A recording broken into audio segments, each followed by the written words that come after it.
Solicitor General Jose Calida siniguro na poprotektahan ng mga pulis mula sa mga gagawing pagdinig ng Kongreso. Sinabi ni Solicitor General Jose Calida noong Lunes na huwag magamba o matakot ang mga pulis sa mga gagawing investigasyon ng Kongreso patungkol sa mga pagpatay sa mga drug suspects.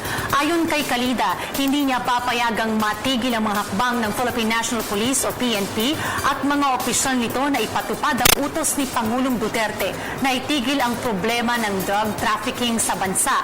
Ayon pa kay Solicitor General Calida, ipagtatanggol niya ang kapulisan. Bunueltahan rin ni Solicitor General Calida si Senadora Laila de Lima dahil sa pagsumiti nito ng isang Senate resolution para paimbestigahan ang mga sunod-sunod na pagpatay sa mga drug suspects mula nang tumungtong o magsimula ang administrasyon ni Pangulong Duterte. Ayon kay Calida, kung mayroong fiscalizer, siya naman ang neutralizer at tagapagtanggol ng Philippine National Police o PNP. Panahon ni Pangulong Benigno, with due respect sa ating dating Pangulo, meron bang mga mayor, meron bang mga police general ang ipinangalan dati na involved sa drugs?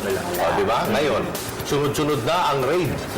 Kilo-kilong shabu, bilong-bilong piso. Kagabi, dyan sa Subic, meron silang nakumpiska dyan na floating shabu lab. At ang involved dyan, mga Chinese. At isa-isa nang na-identify. Mismo si Pangulong Duterte nagsabi itong mga general na ito. At meron bang mga mayors na involved dyan? 23. At nasa listahan ba yun dati ng administrasyon? Nanalo kaya yung mga mayors? Ginawa ba yun dati? Ang tanong. So, on the last part lang, with due respect sa dating administration, on the last part, doon nila binuwag yung mga drug lords sa Bilibid. Pero nakapaglagay na sila ng mga swimming pool doon, nakapaglagay na sila ng mga freezer, meron silang mga aircon na para silang nakatira sa 5-star hotel. So sinasabi dito, in aid of legislation, okay yan, kasi karapatan ng Congress yan. So pag sinasabing, hindi yan in aid of legislation, pamumulitikay ba yan? Kasi ang SOLGEN, nandyan talaga lagi yan. Susuporta yan sa mga pulis. Kasi ang aim dito is to protect the lives of police officers while performing their duties. Ayaw lang yung presidente mamatay ang mga pulis dyan. Kasi lumalaban ang mga kalaban, di alam nga, patay mo sila. Kasi meron tayong justifying circumstances under the Vice Penal Code. Self-defense, no? Yun yung isang akusado is deemed to have acted in accordance with law. Diba? So, ibig sabihin nun, walang criminal intent, walang criminal liability, walang civil liability. Self-defense nga yan, diba? So, he just performing his duties and tasks. Pag lumalaban, di ba rinid? Sinabi nga ni General De La Rosa, ayaw namin, we condone. We don't condone extrajudicial killing. So, vigilante kami, vigilante sa inyo. Nakita ko nga dito sa social media, yung tungkol pa rin to sa problema sa droga. Nasa kulungan, pero ang sarap ng buhay daw dahil sa droga. Diba? Talagang sitting pretty doon dahil sa mga ginagawang shabu doon. Mismo loob sa kulungan, nakakalungkot na ganito yung nangyayari sa ating bansa. At dapat talaga na matigil na ito. Yun nga, sana hindi magamit itong pagkakataon na to para mamuliti ka. Kasi right now, di ba, kumbaga in search of opposition daw right now yung administration Duterte. Pero sana hindi magamit itong pagkakataon na to para makahanap lang ng butas para magkaroon ng oposisyon.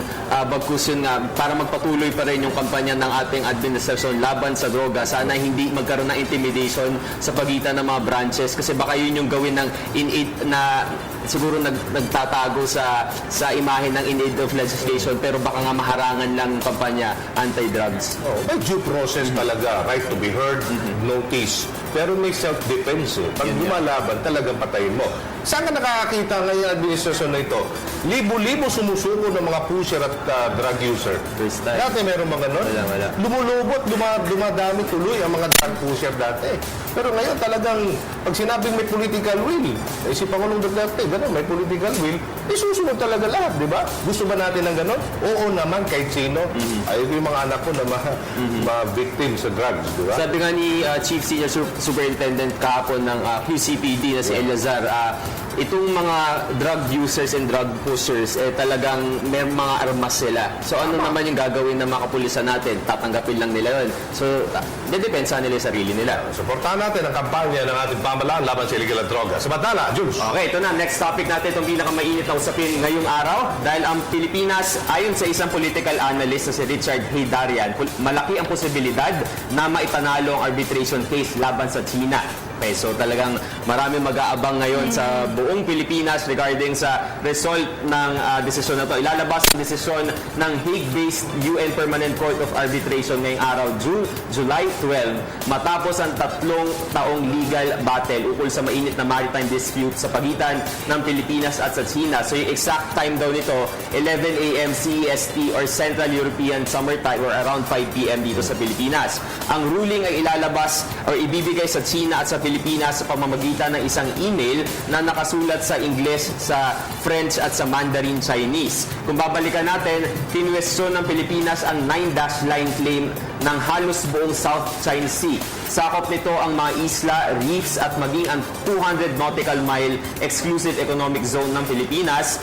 At ito nga ay pinoprotektahan ng UNCLOS o ang United Nations Convention of the Law on the Sea na napagkasunduan ng 160 na mga bansa kasama na rito ang China.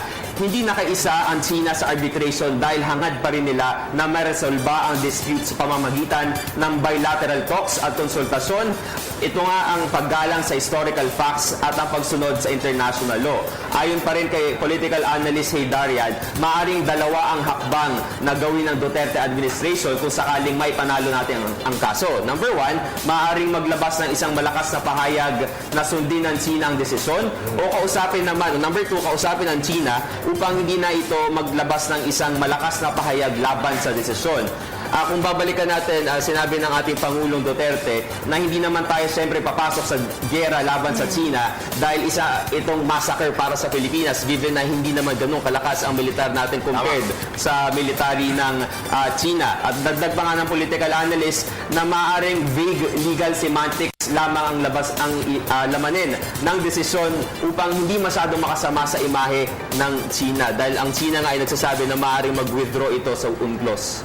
Ayan, so baka na natin kung ano magiging decision mamaya. Pero ako'y optimistic na pabor sa atin yan. Maganda yan. Sana ako rin. Sa ganun. At diplomasya pa rin, hindi na talaga natin kaya ang labanan sa pamamagitan ng armas ng China. Huwag naman sana gano'n. Okay, so mamaya po, 1 oras po tayo, hanggang alas 8, makasama natin mamaya si Barangay Kapitan Mar Masanggit at si Barangay Kapitan Marlon Balite, no, punong barangay ng Davao City. Pag-usapan natin partisipasyon ng barangay sa pagsugpo sa illegal na droga in line po sa kampanya ngayon ng Pangulong Duterte at implikasyon naman sa pangseguridad at pang-ekonomiya ng desisyon ng dahig sa West Philippine Sea Dispute. Mamaya po yan. Alright, marami rin tayong segments ngayong araw. Tulad na lang ng Real Talk at Entre Pinoy. Maaari niyo rin po kaming samahan sa aming mga social media pages, facebook.com/GMorningBoss. Follow our Twitter account, twitter.com/GMorningBoss. Maaari niyo rin po kaming mapanood via live stream sa YouTube, PTVPH at sa www.ptv.ph. Okay, so 1 oras po tayo dito sa Good Morning Philippines! Ako po si Kathy San Gabriel. Subscribe na sa PTV YouTube channel. I-click lang po ang subscribe button.